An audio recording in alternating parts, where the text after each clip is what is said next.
नमस्कार, आपके साथ मैं हूं सबीना तामंग देशमुख। नंबर 1 चैनल के नंबर 1 शो कच्चा चिट्ठा में आप सभी का स्वागत है। कच्चा चिट्ठा में सबसे पहले बात यूक्रेन पर हुए घातक हमले की।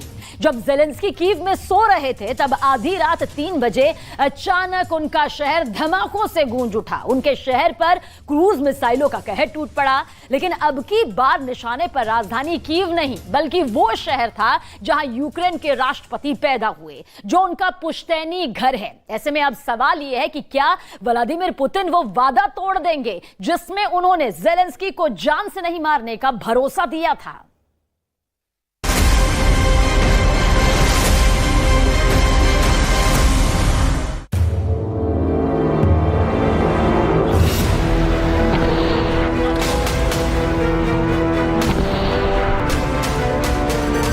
व्लादिमीर पुतिन के दिल में आक्रोश की आग इस कदर धधक रही है कि अब रूस का किलर स्क्वाड व्लादिमीर ज़ेलेंस्की के घर में घुस गया है। ये मध्य यूक्रेन का क्रावाई शहर है, जहां रात के अंधेरे में रूस की घातक क्रूज मिसाइल इस 5 मंजिला इमारत पर गिरी तो कोहराम मच गया। इमारत का इतना बारूद गिरा कि आग के शोले धधक उठे। कलेजा कपा देने वाली आवाज के साथ इमारत धराशायी होने लगी। आसपास के हरे भरे पेड़ तक सुलग उठे। पल भर में पार्किंग में खड़ी गाड़ियां जलकर खाक हो गईं। इस धमाके में मरने वालों की तादाद लगातार बढ़ रही है।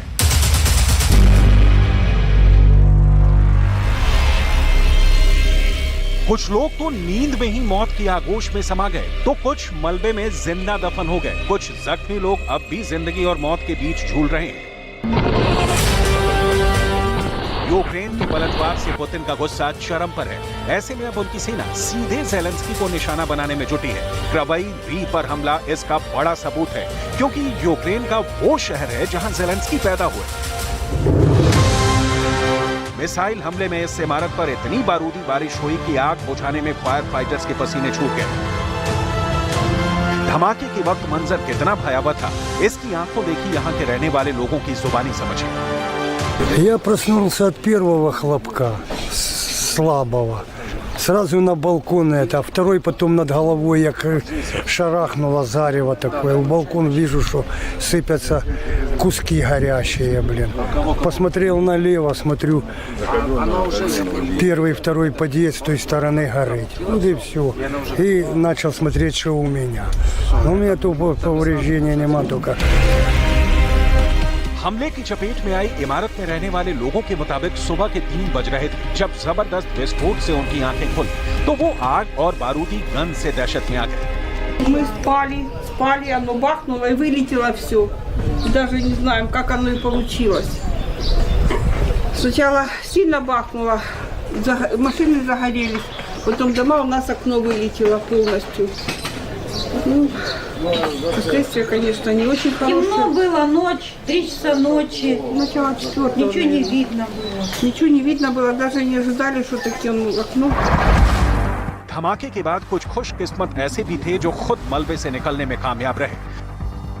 Тому що коли ми вилізли з-під завалів, перше, що я побачила, це люди, які повискакували голі, з голими дітьми.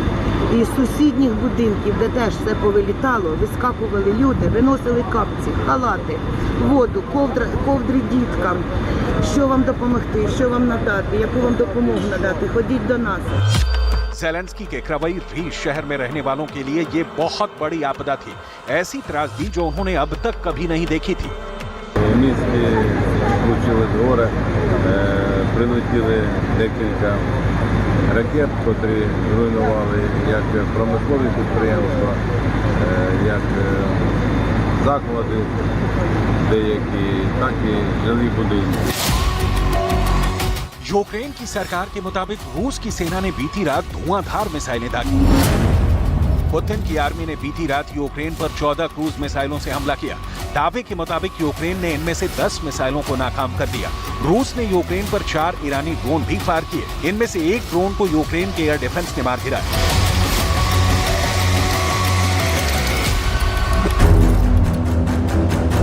इसके जवाब में हमला यूक्रेन ने भी किया, लेकिन रूस का दावा है कि उसने ज़ेलेंस्की की सेना के हर वार को बेकार कर दिया। हालांकि यूक्रेन का दावा है कि उसने रूस के लड़ाकू विमान को मार गिराया है। ज़ेलेंस्की की आर्मी पलटवार की पुरजोर कोशिश में जुटी है। यूक्रेन ने डोनेट्स्क इलाके के कई गांवों पर दोबारा काबिज होने और रूस के सैनिकों को खदेड़ने का दावा किया है। ड्रोन कैमरे में कैद ये डोनेट्स्क का स्टोरोजेवे इलाके की तस्वीर है, जिसे यूक्रेन के सैनिकों ने रूस से दोबारा हासिल करने का दावा किया है। यूक्रेन के दावे के मुताबिक उसने रूस से 7 गांव वापस छीन लिए हैं। दावा तो यह भी है कि ज़ेलेंस्की की सेना क्राइमिया पुल से अब सिर्फ 90 किलोमीटर दूर है। यूक्रेन के दावों को सही साबित करने वाले कुछ वीडियो भी सामने आए हैं, जिसकी तस्दीक इंटरनेशनल न्यूज एजेंसी रॉयटर्स ने भी की है। पूर्वी यूक्रेन में भी ज़ेलेंस्की की आर्मी का पलटवार जारी है। ये बखमूत इलाके की तस्वीर है। 9 महीने की लंबी और भीषण लड़ाई के बाद इस इलाके पर रूस की सेना काबिज हो पाई थी, लेकिन अब यूक्रेन का दावा है कि उसके सैनिकों ने यहां से भी पुतिन के जवानों को पीछे धकेलना शुरू कर दिया है। ज़ेलेंस्की खुद कह चुके हैं कि उनकी सेना का पलटवार जारी है, लेकिन ऐसा लगता है जैसे अमेरिका को ही यूक्रेन के इस दावे पर यकीन नहीं है। These are, of course, early days, so much too soon to say exactly where this is going. But I think it's important to note that as a result of more than 50 countries coming together in support of Ukraine, and particularly the courage and tenacity of Ukraine's military and its people, we're confident that they will continue to have success in what they're trying to achieve, which is to take back the land that's been seized from them by Russia. Zelensky का दावा है कि रूस पर पलटवार में उन्हें उम्मीद से ज्यादा कामयाबी मिल रही है। पुतिन की सेना को खदेड़ने और नुकसान पहुंचाने में यूक्रेन के लिए पश्चिमी देशों से मिले हथियार अहम रोल निभा रहे हैं। ऐसे में ज़ेलेंस्की ने अमेरिका से कम 50 पैट्रियट एयर डिफेंस सिस्टम देने की मांग की है। यूक्रेन को अब तक जर्मनी और अमेरिका से एक पैट्रियट डिफेंस सिस्टम मिले हैं, तो जर्मनी से भी ज्यादा लेपर्ड 2 टैंक देने की गुजारिश की है। यूक्रेन को जर्मनी से अब तक 18 लेपर्ड टैंक मिले हैं। रूस की सेना ने यूक्रेन के एक पैट्रियट डिफेंस सिस्टम को मार गिराने का भी दावा किया था, जबकि जर्मनी के लेपर्ड 2 टैंक को बर्बाद करने के कई वीडियो सबूत भी सामने आ चुके हैं। ये ज़ेपोरिज़िया इलाके की तस्वीर है, जहां रूस ने यूक्रेन के मेड इन जर्मनी लेपर्ड 2 टैंकों को तबाह कर दिया था। एक तरफ ज़ेलेंस्की है, जो उधार और मदद के हथियारों से यूक्रेन को बचाने की कोशिश में जुटे हैं, तो दूसरी तरफ ताकतवर पुतिन है, जो अपने घातक हथियारों से यूक्रेन को मिट्टी में मिलाने पर आतुर है। यूक्रेन की जंग 16वें महीने में दाखिल हो चुकी है। इस दौरान रूस को भी बड़ा नुकसान उठाना पड़ा है,